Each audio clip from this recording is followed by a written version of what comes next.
മനസ്സിൽ പ്രാർത്ഥിച്ചാൽ പോരാ. മനസ്സിൽ ഇങ്ങനെ വിഷമിച്ച് അയ്യോ ഒന്നും നടക്കുന്നില്ല, ഒന്നും ശരിയാ, നോ. നിലവിളിക്കണം, കർത്താവിനെ വിളിച്ച് കരഞ്ഞ് പ്രാർത്ഥിക്കണം. ദൈവം ഏത് വ്യക്തിയെയും നയിക്കുമ്പോൾ ആ വ്യക്തിയിൽ 3 കാര്യങ്ങൾ ഉണ്ടാവുന്നത് വരെ ആ വ്യക്തിയിലെ പരീക്ഷണങ്ങൾ തുടർന്നുകൊണ്ടിരിക്കും. എന്തൊക്കെയാണ് ആ 3 കാര്യങ്ങൾ? ഞാൻ പറയുന്നതേ, വെറുതെ എന്തിനാ ഈ അടി കിട്ടിയിട്ട് നന്നാവുന്നേ? അടി കിട്ടാതെ നന്നായിക്കൂടെ? ഇത് നമ്മളിൽ ഉണ്ടാവാനാണ് എല്ലാ പരീക്ഷണങ്ങളും.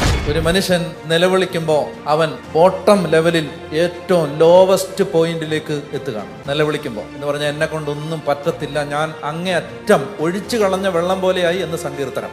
അവിടെ എത്തുന്നതിന്റെ തെളിവാണ് ഒരുത്തന്റെ നിസ്സഹായമായ നിലവിളി. എന്നെ കൊണ്ട് ഒന്നും നടക്കത്തില്ല എന്ന് അയാൾ പറയുന്ന പോയിന്റാണ് ആ ലോവസ്റ്റ് പോയിന്റ്. ജീവിതത്തിൽ ഏത് ദുശീലങ്ങളും മാറണമെങ്കിലും ഒരു പ്രാർത്ഥന ഇതാണ്: എന്നിൽ വസിക്കുന്ന പരിശുദ്ധാത്മാവേ, എൻ്റെ മുൻകോപത്തെ എടുത്ത്